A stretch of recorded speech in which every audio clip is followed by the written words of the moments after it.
que se planteó muy duro en todo esto. Bueno, vamos a tener una voz integrante de la Cámara de Diputados, al presidente del bloque de la coalición cívica, Maximiliano Ferraro. Diputado, ¿nos escucha?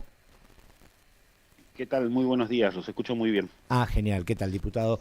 Bueno, lo primero que quiero preguntarle es si usted coincide con que hubo un pacto explícito entre la Libertad Avanza y el kirchnerismo para que no se trate ficha limpia. Mire, el pacto de impunidad es evidente y vergonzoso, que eso quedó demostrado, si se quiere, en dos sesiones de la Cámara de Diputados, una, como bien mencionaba usted, la de ficha limpia, donde el gobierno ausentó a 8 diputados propios de la Libertad Avanza.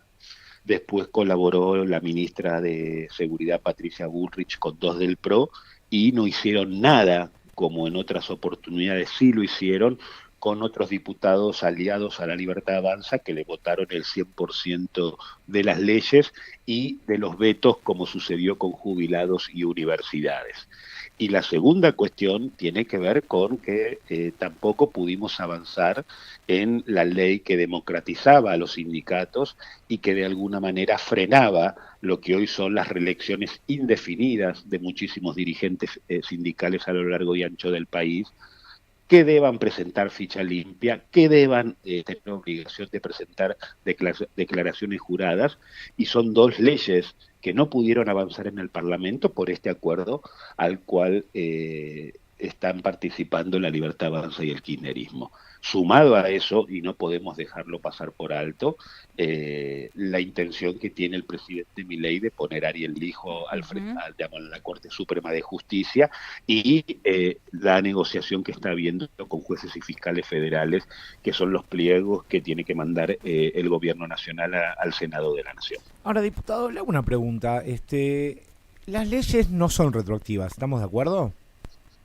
Ujú. En caso Sí, que sí, se apruebe no son ficha retroactivos. limpia, en caso que se apruebe ficha limpia, como Cristina Kirchner fue condenada en segunda instancia antes de la existencia de esa ley, ¿Cristina podría ser candidata igual o no? Lo primero que tenemos que decir es que no estamos hablando de una ley penal. Estamos hablando de una ley en materia electoral, por eso esta ley requería 129 votos, pero a su vez, a ver, ¿qué proscripción a la señora Cristina Fernández de Kirchner? Si el movimiento ciudadano de ficha limpia, Gastón Marra, Fanny Mandelbaum, los intentos que hubo en el gobierno de Mauricio Macri de Juntos por el Cambio de poder sancionar ficha limpia, no es una propuesta, una idea que se nos ocurrió a nosotros en el 2024 con respecto a la situación de la expresidenta de la Nación y lo que ha sido la asociación ilícita vinculada a obra pública en tiempos del kirchnerismo. ¿Cómo está Maximiliano? Carla Alfonso lo saluda. ¿Qué tal? Muy buenos días, ¿cómo le va? Hemos visto cómo se desgarraban un poco más las vestiduras, los que llegaron sobre el final. La verdad que lamentable escuchar los justificativos de algunos legisladores, teniendo en cuenta de que ya se hablaba justamente, ¿no?, de este pacto entre la Libertad Avanza y el kirchnerismo de que fue duramente cuestionado, ¿no?, durante la campaña por la Libertad Avanza, y que ahora, sin embargo, y bien lo traía usted ahí, el tema de negociaciones vinculados a lo que es la nominación de Ariel Lijo, el tema de los jueces, los fiscales federales, son algunas de las aristas que se van desprendiendo y de que se va vislumbrando ciertas cuestiones que ellos mismos durante la campaña decían que cuando asuman iban a ir contra todo esto. Pero la verdad que eso tiene que ver también con la mentira que en muchos aspectos le, le, le hicieron a la sociedad. Hay muchos diputados de la Libertad Avanza que previo a recaer en el bloque libertario sirvieron al kirchnerismo. Ese es el caso del diputado Almirón, de la provincia de Corrientes. Ustedes tienen un caso en la provincia de Jujuy, y así podemos ir Se está refiriendo a haciendo un Manuel recorrido. Quintar, ¿no? A ver, Que bueno, pasó del peronismo a Libertad exactamente, Avanza. exactamente. Bueno, el diputado Quintar de Jujuy, el diputado Almirón de Corrientes, y así hacemos un recorrido provincia por provincia, y los que hoy alardean viva la libertad carajo, intendentes respondían y servían a las distintas vertientes del kirchnerismo en las distintas provincias de nuestro país. Pero para ser claros, digamos, y como arrancamos esta entrevista, ¿hay un pacto entre la Libertad Avanza y el kirchnerismo? Sí. ¿Cómo quedó evidenciado, cómo se va evidenciando ese pacto? Tiene que ver con el fracaso de la ley de ficha limpia, tiene que ver con haber hecho caer democracia sindical y a la no reelección indefinida de los dirigentes sindicales y presentación de declaraciones juradas, tiene que ver y viene para el futuro con la posibilidad de eliminar las PASO o una reforma política en un año electoral, la cuestión de Ariel Lijo y las nominaciones de jueces y fiscales federales, que es lo que está negociando el kirchnerismo en el Senado, y es por eso que no terminan de mandar los pliegos a la comisión de acuerdo. Bueno, si eso no es un pacto, si eso no es un pacto, si eso no es un acuerdo con el kirchnerismo, ¿qué es? Bueno, le agrego una arista más. Hay un trascendió de que uno de los puntos del acuerdo sería la reelección de Martín Menem este miércoles en la presidencia de la Cámara de Diputados. Bueno, le diría que es el tema menor, ¿no? Porque si pactaron todo esto que le estoy diciendo por una simple reelección de una presidencia de la Cámara, bueno, la verdad que es escandaloso. Sí, sería vergonzoso, ¿no? Vergonzoso y escandaloso. Ese sería un punto más, y coincido con usted, que se agrega a lo que han negociado, y por eso ahora entendemos, cuando estábamos dando media sanción de la ley contra la ludopatía, por qué estaban en el Congreso la secretaria general de la presidencia, Karina Milei, el Lule Menem y el propio presidente de la Cámara, que se ausentó en casi todo el debate de la ley de ludopatía.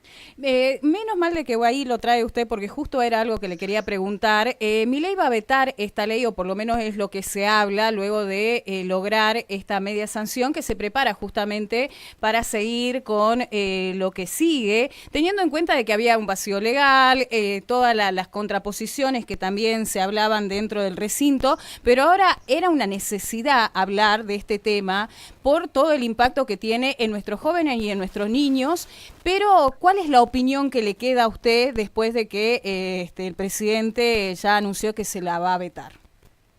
Mire, yo lo primero que quisiera resaltar es algo que no creíamos que iba a ser posible, que pudiéramos con la diputada Mónica Frade, que le tocó presidir el plenario de comisiones, tener un dictamen de mayoría firmado por más de 90 diputados, que después de las 4 sesiones especiales que estaban pedidas para la semana anterior, la única que tuvimos quórum fue la que habíamos pedido con la coalición cívica y más de 34 diputados nacionales, y que la ley fue aprobada en general por 140 votos, y que no es solamente hablar de un tema que está haciendo estragos en los más jóvenes en nuestro país, sino darle una respuesta urgente a lo que está provocando todo el tema de ciberapuestas en la Argentina. No podemos desconocer que ha tenido un crecimiento exponencial, que el negocio del juego para el 2027 va a ascender a nivel mundial a 130.000 millones de dólares, que en la Argentina han tenido ganancias por más de 2.500 millones de dólares, que han manejado en publicidad unos 7.500 millones de pesos, sin contar redes sociales. Y bueno, creo que el Congreso tiene toda la facultad, de forma concurrente, por supuesto, con las provincias que tienen el poder de policía y la cuestión jurisdiccional del juego, de poner un interés superior por encima y poder regularlo, como es el tema de la salud pública y la prevención de adicciones o consumo problemático, como está sucediendo con las ciberapuestas. Ferraro, un tema muy importante que tiene que ver directamente para las provincias y que, bueno, se está discutiendo ahora, es el tema del presupuesto 2025, que el gobierno parece que decidió no enviarlo a sesiones extraordinarias. ¿Cuál es la postura de la coalición cívica? ¿Creen que el gobierno lo que está buscando es gobernar sin presupuesto?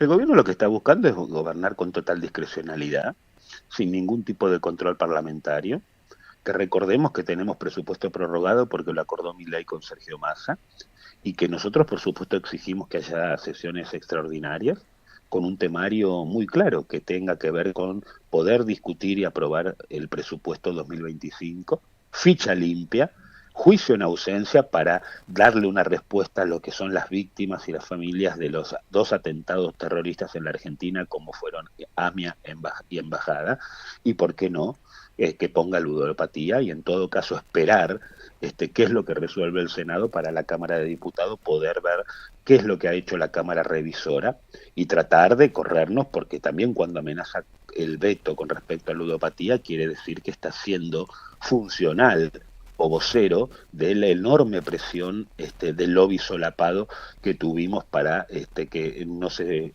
logre una media sanción de una ley que luche contra la ludopatía en la Argentina.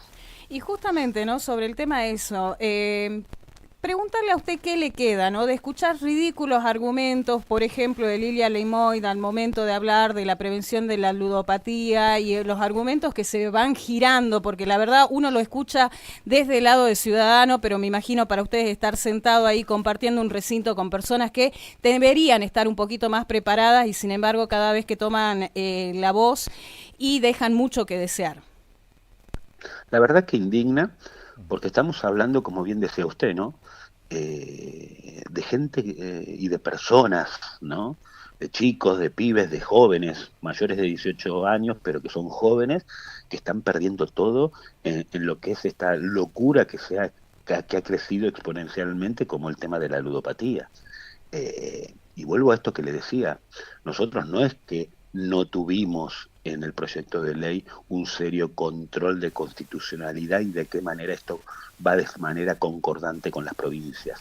Nosotros esto lo hemos hecho muy seriamente y como le decía al principio, acá hay un interés superior a proteger que tiene que ver con la salud pública y es ahí donde el Congreso puede tener una función reguladora, como lo ha tenido en otras materias, como lo ha tenido en materia ambiental, como lo ha tenido cuando discutió todas las cuestiones de prohibición con respecto al tabaco, y ustedes lo saben bien porque Jujuy es una provincia productora de tabaco, y esto fue avanzando en la Argentina, y esto va avanzando a nivel mundial.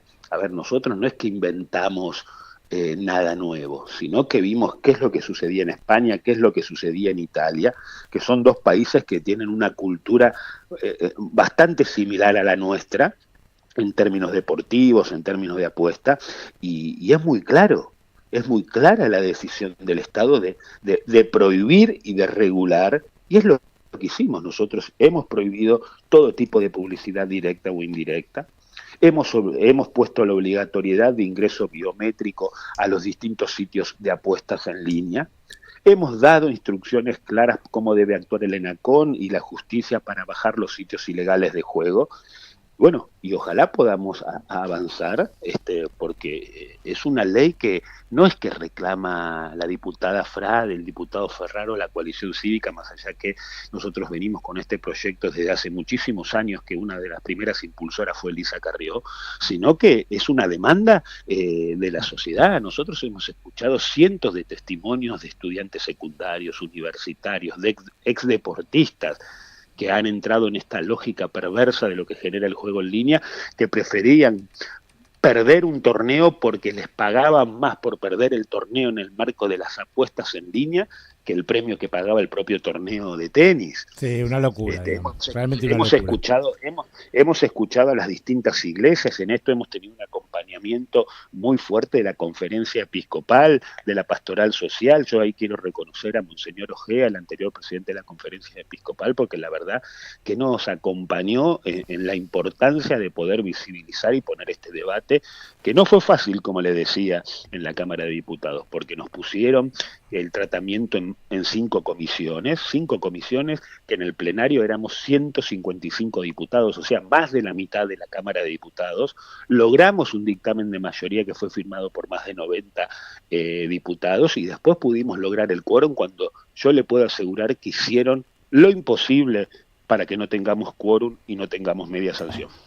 Maximiliano, la última, por lo menos de mi parte, preguntarle qué opinión tiene después de que el gobierno ya anunció que analiza eliminar el DNI no binario, que entendemos alcanzaba un número importante de personas que no se sentían contempladas ni con el femenino ni con el masculino y que ya hay documentos nacionales, pasaportes que se pueden usar con esta denominación. Jujuy ya tiene. Jujuy, por ejemplo. Miren, la verdad que yo veo todas estas decisiones o anuncios del gobierno como provocaciones, ¿no?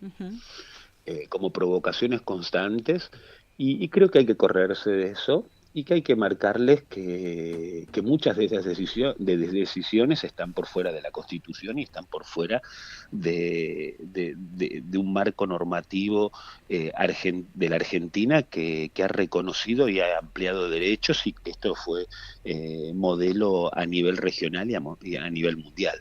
Y muchas de esas leyes, por suerte, hoy no tienen mayoría en la Cámara de Diputados para ser modificadas. Pero Ferraro, creo que no hay que entrar en esas provocaciones y hay que, como yo se lo dije al ministro de Justicia, Cuño Libarona, como se lo he dicho mandándoles una carta documento tanto al presidente Milei como al nuevo canciller Huerta, de que no pongan a la Argentina al margen de lo que establece la Constitución del 94, que tiene el reconocimiento de los tratados internacionales en materia de derechos humanos, ¿no? Ferraro, le hago la última pregunta. Sí. El gobierno Javier Milei tuiteó una foto de Elisa Carrió, al lado de un custodio con un revólver en la cintura, y se preguntó por qué Elisa Carrió tenía custodia si no era diputada nacional, la plata de los argentinos, que la señora que habla y está con un tipo armado. ¿Cuál es la visión? ¿Cuántos custodios tiene Carrió? ¿Está bien que los A tenga? ver, a ver, es la verdad que el presidente se pregunta lo que se pregunta y yo le preguntaría a él qué hacía él, ¿no? Y todos sabemos qué hacía él cuando Carrió denunciaba no solamente la obra pública del kirchnerismo, sino el narcotráfico, sino las cuestiones vinculadas a la hidrovía, la cuestión del terrorismo, y el Hezbollah que nucleaba a lo que fue el magnicidio o el asesinato del fiscal Nisman.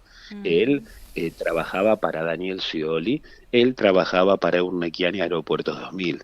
Y si Carrió tiene custodia no es por una decisión personal, sino por una decisión que han tomado distintos jueces federales por las distintas causas a investigaciones y denuncias que ha hecho Elisa Carrió a lo largo y ancho de toda la historia política que tiene en la Argentina la propia Lilita, siendo diputada de la Nación, que no tuvo nunca miedo para poder denunciar, pero que también lo hizo sin ningún tipo de fuero en muchos otros momentos, y así fue cuando la sentaron en un banquillo de los acusados. Si ustedes recuerdan, con el tema pesca, ella renunció a los fueros para poder Sí, ir sí, sin sí. ningún tipo de fuero parlamentario.